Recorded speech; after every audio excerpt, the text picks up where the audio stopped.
À 20 ans, le diagnostic tombe, sclérose en plaques. Les médecins sont unanimes, il sera paralysé des jambes de manière irréversible. C'est le fauteuil roulant à vie. Mais un soir, dans un temps de prière, et alors qu'il est désespéré, une force invisible le fait lever et il se met à marcher d'une manière tout à fait inexplicable. Par la suite, il va même voir Jésus face à face pendant 5 heures. Quand le surnaturel devient naturel, c'est le témoignage de Bernard Dill.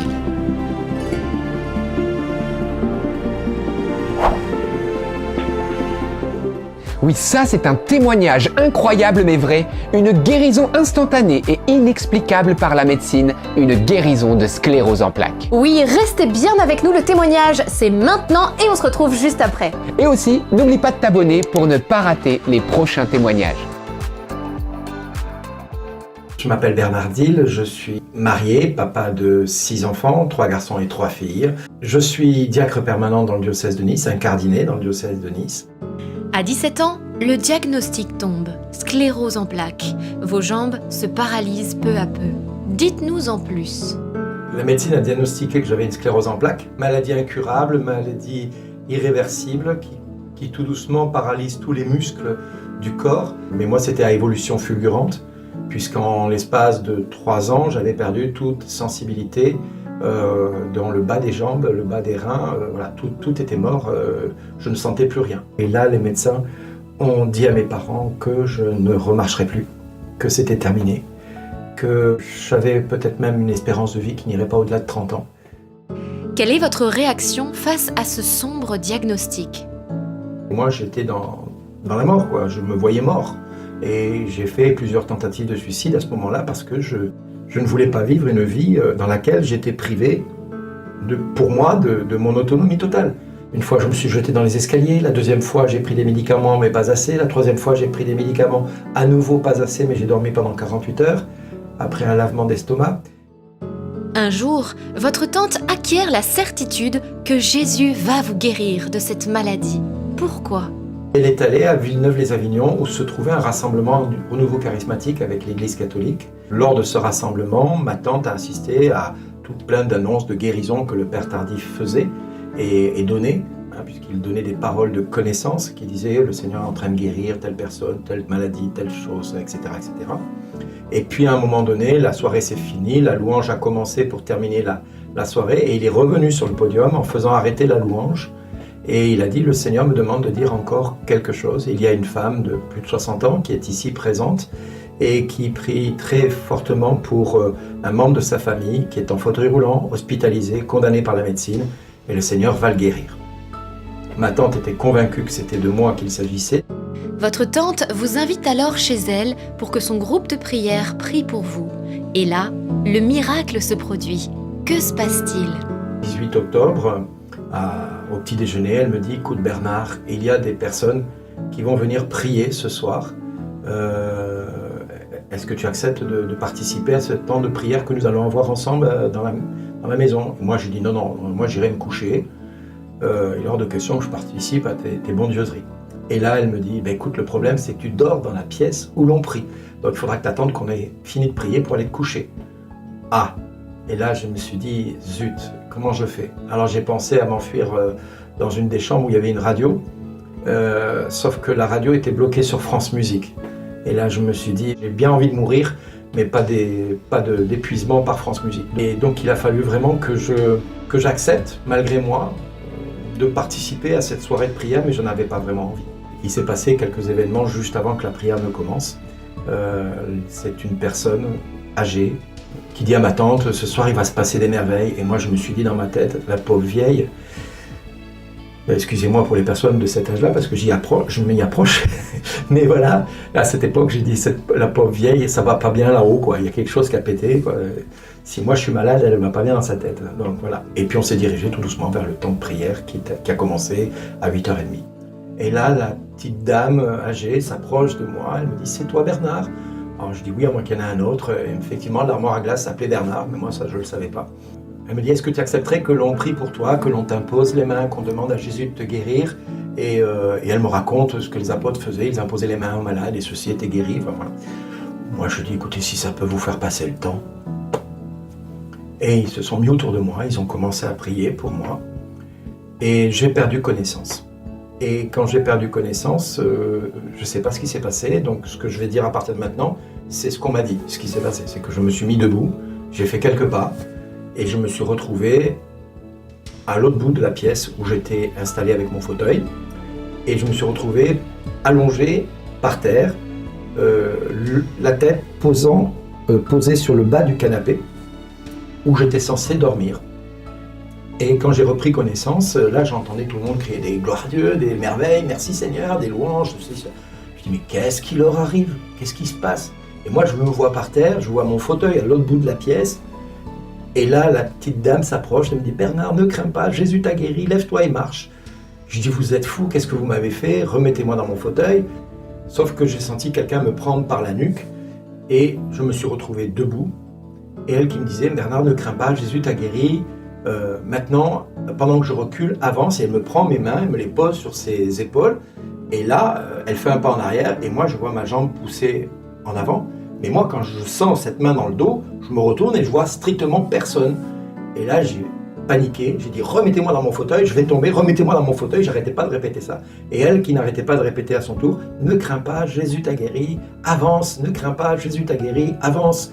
Et là, les pas se sont faits les uns à la suite des autres, sans que je comprenne ce qui se passe. Parce que je me voyais marcher, je voyais mon corps bouger, mais moi je ne le contrôlais pas.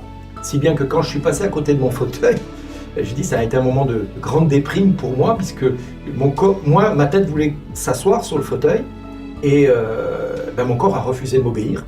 Et j'ai continué à avancer, tellement bien que j'ai vu mon fauteuil s'éloigner de moi, et mon corps continuait à avancer vers le canapé, là où j'étais censé dormir, et je me suis assis sur le canapé. Et quand j'ai posé mes mains sur mes jambes, j'ai senti mes jambes pour la première fois que je ne sentais plus depuis des mois. Et là, j'ai commencé à me pincer les jambes de A à Z. Et puis là, vers 11h du soir, 11h30 même, on a rappelé mes parents. Et là, j'ai dit à maman, je dis, écoute maman, j'y comprends rien, je ne sais pas ce qui m'arrive, je marche, j'y comprends rien, je te passe Tata, elle t'expliquera mieux que moi j'y comprends rien. Et je lui ai passé le téléphone, ma tante lui a expliqué. Mon père, ma mère et ma sœur se sont convertis instantanément, c'est-à-dire qu'ils sont redevenus chrétiens pratiquants. Suite à votre guérison, comment réagit le médecin qui vous suivait? Mais quand je suis allé voir le premier médecin qui avait posé le diagnostic de la sclérose en plaques, quand je suis arrivé ce jour-là, ce médecin m'a reçu dans son bureau, et quand il m'a vu arriver déjà debout, il a fait un pas en arrière en disant « Mais qu'est-ce qui ça te passe? Qu'est-ce qui lui arrive ?» Et parce que lui, il ne s'attendait pas à me voir arriver debout. Donc la première chose, premier choc. Et lors de l'examen neurologique qu'il a fait rapide, il m'a dit écoute, je voudrais quand même te poser une seule question. Comment tu expliques le fait que tu marches? Je dis je ne l'explique pas, justement je ne le comprends pas.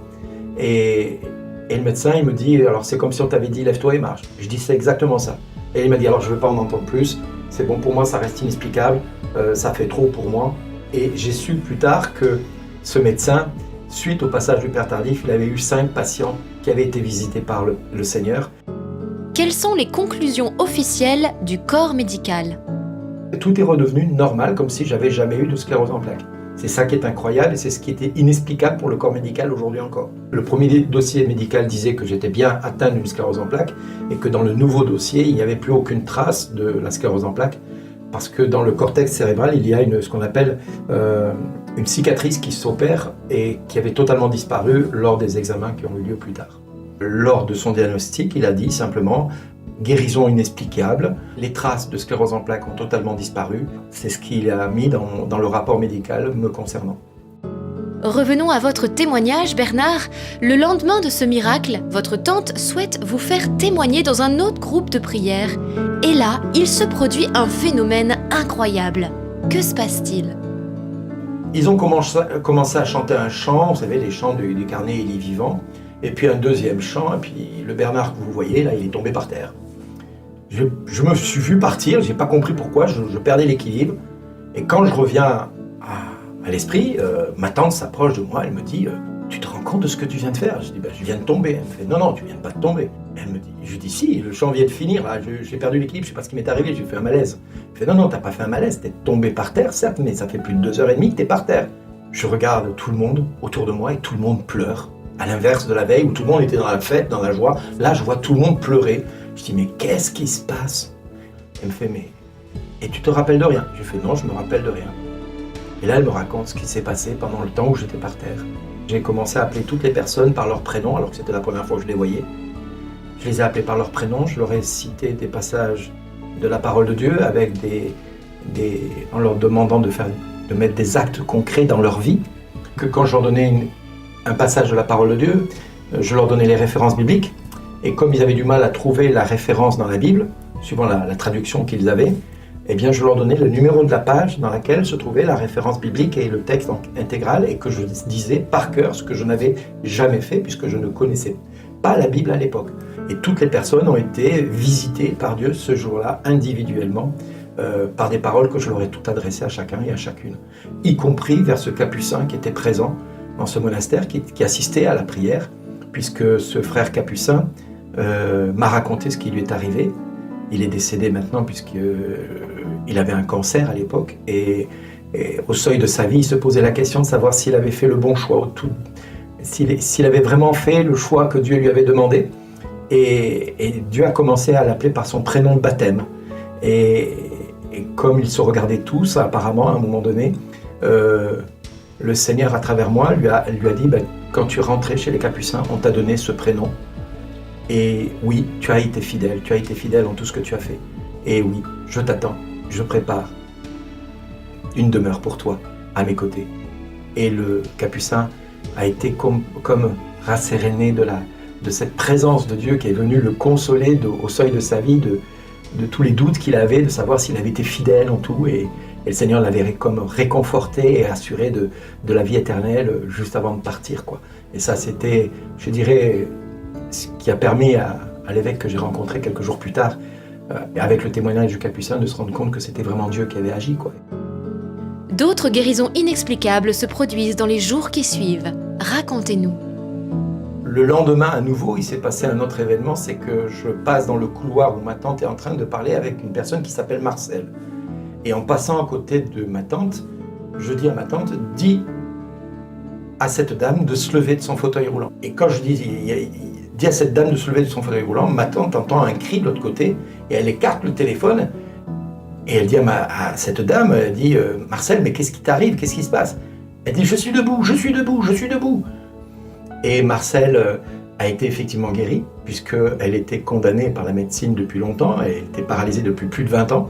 Elle n'était pas censée remarcher jamais de sa vie.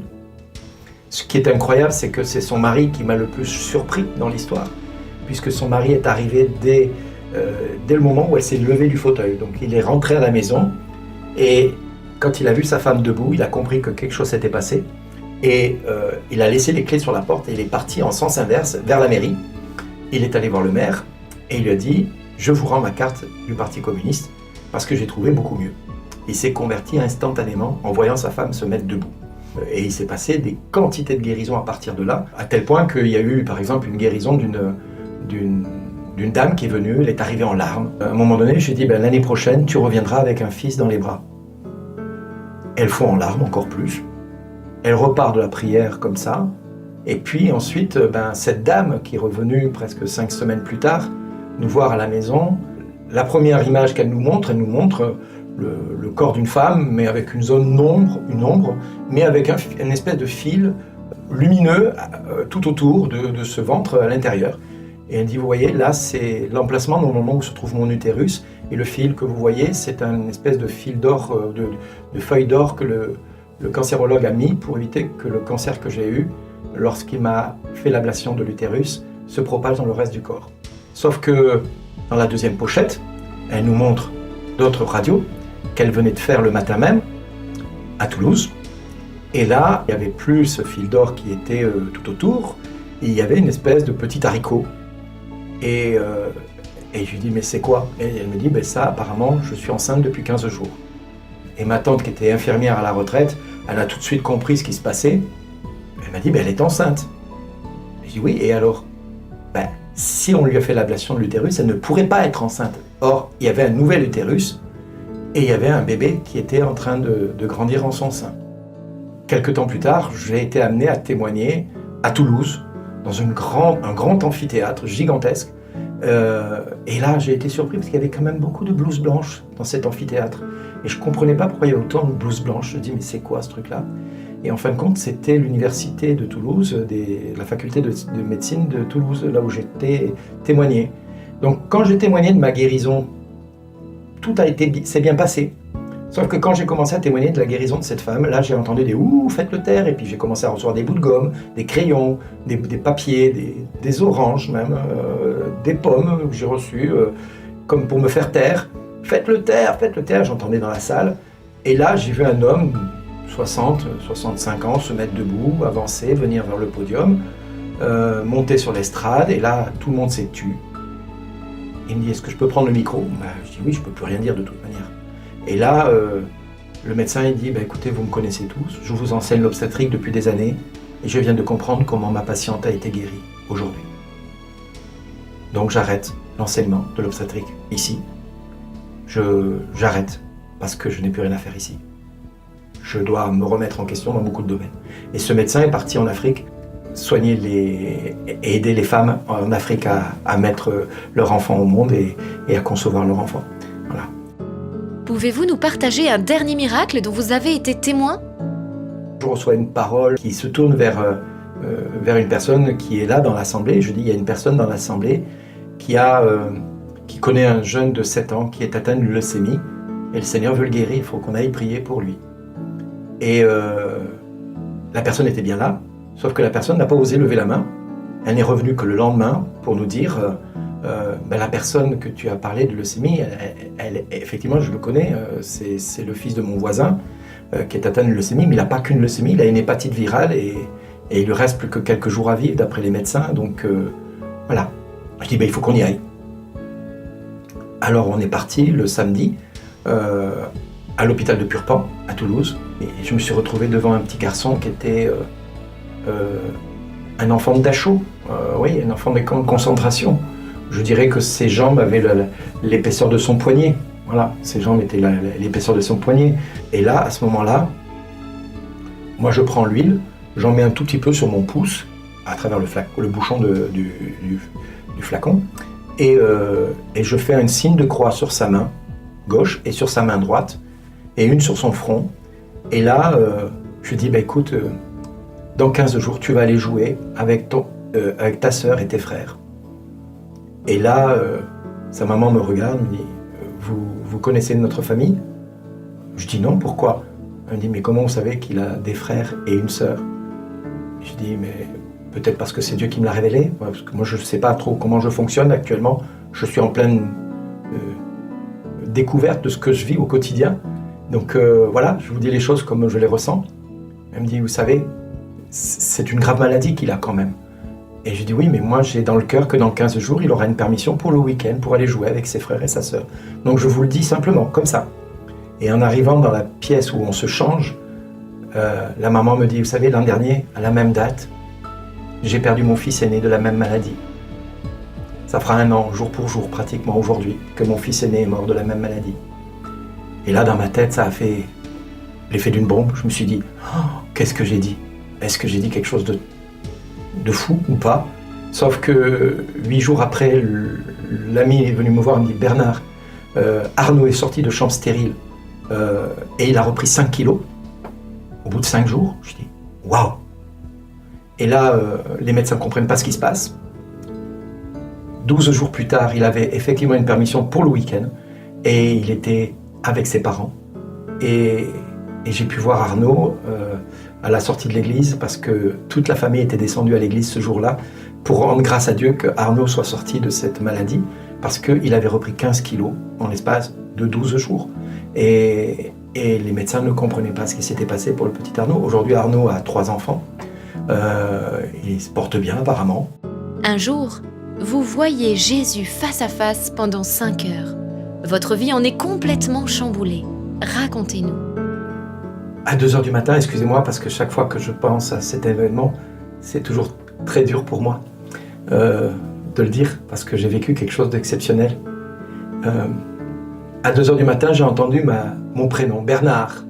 Alors je me suis retourné, j'ai vu qu'il n'y avait personne, je dis « Oula Bernard, tu commences à être fatigué, il va falloir que tu ailles te coucher. » Et là, Bernard. Je me retourne, je dis, bon, ça suffit, qui est-ce qui me fait une farce là? Ça suffit. Qui est là?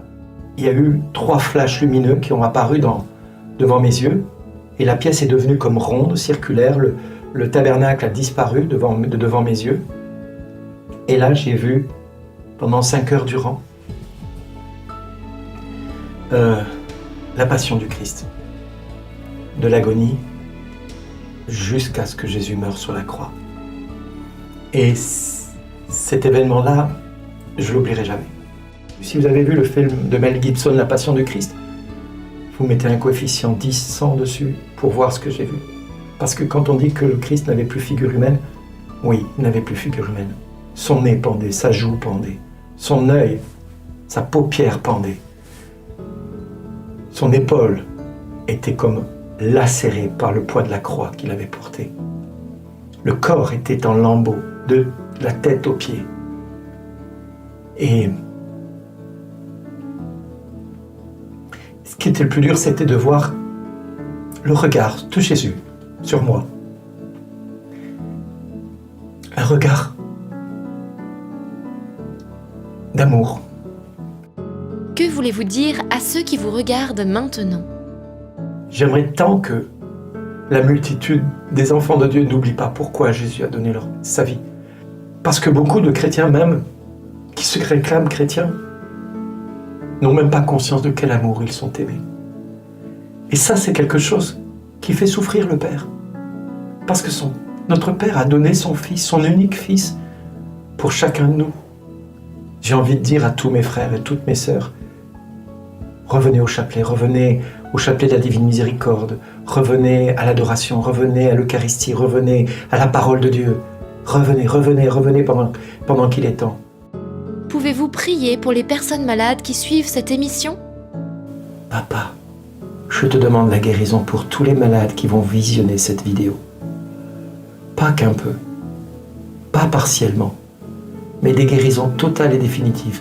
Seigneur, j'appelle des témoignages vivants à la suite de cette vidéo. Je demande, Père, que tu viennes manifester ta toute-puissance pour que, sur les réseaux sociaux, les témoignages de guérison affluent. Les témoignages de la puissance de ton nom affluent et suscitent non pas un intérêt curieux, mais plutôt un appel à se repentir et à se convertir, à te suivre, Père, pour être conforme à ta parole. Oui, Seigneur, je le déclare. Toutes les guérisons maintenant s'établissent dans le nom de Jésus, se réalisent dans le nom de Jésus, par la prière de notre Mère Marie. Amen. Un mot de la fin? La phrase que je donnerai, réjouissez-vous. Je vous le répète, réjouissez-vous. En toutes circonstances, faites connaître vos demandes à Dieu par de libres louanges et de cantiques. Et le Dieu de la paix prendra vos cœurs et vos pensées dans le Christ. C'est cette phrase que j'appelle pour moi le 4x4 du Seigneur, c'est-à-dire le véhicule tout-terrain qui permet de passer tous les terrains difficiles de notre société dans laquelle nous sommes. Quand rien ne va, prenons le véhicule du Seigneur, prenons le véhicule tout-terrain du Seigneur, qui est le Philippiens 4.4. La marque, c'est Philippiens. 4.4, c'est la référence, chapitre 4, verset 4. Et si vous voulez en savoir plus, n'hésitez pas à vous procurer le livre Témoignages de Bernard Dill. Le lien est dans la description. Merci beaucoup Bernard pour votre témoignage juste incroyable. Et oui, on se rend compte que Jésus est vivant et qu'il continue d'opérer des signes, des merveilles, des prodiges parmi nous. Oui, tout à fait. Et peut-être vous avez été interpellé par certaines des manifestations du Saint-Esprit. C'est ce qu'on appelle en fait les charismes. Saint Paul est très clair à ce sujet. Première épître aux Corinthiens, chapitre 12, verset 1, il dira lui-même « Frères, au sujet des dons spirituels, je ne veux pas vous voir dans l'ignorance. » Et il va lister les charismes du Saint-Esprit en parlant du don de prophétie, également des dons de guérison, de parler en langue, les interprétations de ces langues. Vous avez tout dans la parole de Dieu et l'Église catholique l'enseigne, et donc rien de neuf sous le soleil. Oui, tout à fait, ce sont des dons que Dieu désire répandre sur son Église. Il les distribue à chacun comme il l'entend, gratuitement, afin que la foi en soit fortifiée chez les fidèles et bien sûr chez ceux qui ne croient pas en Dieu. Alors attention, ça n'a rien à voir avec ce qu'on peut entendre dans l'occultisme, l'ésotérisme, les guérisseurs, magnétiseurs, souffleurs de feu, etc., astrologues ou ceux qui invoquent les esprits. Non, cela est condamné par la parole de Dieu, on le voit dans le Deutéronome au chapitre 18. Ici, c'est quelque chose qui est donné par le Saint-Esprit depuis notre baptême et pour une mission bien particulière, ça peut être donné puis être repris, ça fait partie des dons du Saint-Esprit. Eh bien frères et sœurs, nous allons maintenant invoquer le Saint-Esprit pour qu'il vous visite, vous console, vous guérisse, que sa puissance se manifeste parmi nous. Alors Esprit Saint, nous t'invoquons maintenant et nous te demandons de te répandre sur nous, sur toute personne qui suit en ce moment, en direct ou en replay cette émission. Communique tes dons, tes charismes pour la gloire de Dieu, pour que le nom de Jésus soit connu et pour l'édification de ton Église. Amen. Oui, comme nous dit la parole de Dieu, je répandrai de mon esprit sur toute chair, alors vos fils et vos filles prophétiseront, vos vieillards auront des songes et vos jeunes gens auront des visions. Tu n'as pas changé Seigneur, alors merci pour toutes tes consolations, tes grâces qui pleuvent en ce moment et merci pour tous les malades qui seront guéris en ce moment, qui nous regardent. Alors Seigneur Jésus, merci de regarder et de poser ta main sur chaque personne malade qui regarde cette émission, sur chaque intention de prière. Et nous te demandons, Seigneur, d'apporter le soulagement, la guérison à toutes ces personnes si c'est ta volonté. Que ta volonté, Seigneur, s'accomplisse d'avance. Nous te disons merci. Oui, et pour concrétiser cela, eh bien, nous vous proposons, frères et sœurs, cette démarche, écrire dans le chat cette phrase « Jésus, guéris-moi » ou alors vous citez le nom d'une personne dont vous savez qu'elle est malade « Seigneur, guéris cette personne ». Oui, frères et sœurs, Jésus est compassion des malades. Alors parfois, il y a des guérisons miraculeuses, incompréhensibles, comme pour Bernard, instantanées. Parfois, eh bien, ça prend plus de temps, mais la guérison arrive. Et parfois, eh bien, il n'y a pas de guérison physique, mais pour tous, il y a une grâce, et notamment la force et l'espérance pour tout traverser en union avec Jésus-Christ. Amen. Alors nous vous proposons bien maintenant de nous en remettre à la Sainte Vierge, la Vierge Marie, qui est aussi remplie de compassion pour tous nos malades. Alors Vierge Marie, bien nous nous tournons vers toi. Je vous salue Marie, pleine de grâce. Le Seigneur est avec vous. Vous êtes bénie entre toutes les femmes, et Jésus, le fruit de vos entrailles, est béni. Sainte Marie, Mère de Dieu, priez pour nous pauvres pécheurs, maintenant et à l'heure de notre mort. Amen. Eh bien voilà, c'est déjà la fin de cette émission. Mais attendez, déjà, si vous avez vécu une grâce de guérison ou un soulagement, n'arrêtez pas vos médicaments, mais allez voir votre médecin et c'est lui qui vous dira que faire. Et si vous désirez bien nous partager cette grâce de guérison, n'hésitez pas à nous envoyer votre témoignage. Vous avez pour cela notre site qui s'affiche à l'écran avec une rubrique témoignage. Oui, rendons gloire à Dieu en témoignant des merveilles qu'il fait dans notre vie. Amen. Alors surtout, ne partez pas sans vous abonner à la chaîne. C'est très important. Si c'est pas déjà fait, c'est tout simple. Vous faites comme à l'écran, c'est-à-dire que vous cliquez sur s'abonner et puis vous n'oubliez pas d'enclencher la petite cloche pour ne rater aucune des prochaines vidéos. Également, n'oubliez pas de liker la vidéo et enfin partagez-la. Partagez-la sur vos réseaux sociaux pour rappeler au monde que oui, Dieu est vivant, il continue d'agir, de guérir nos malades, de faire des merveilles. Alors on compte sur vous pour partager ce témoignage.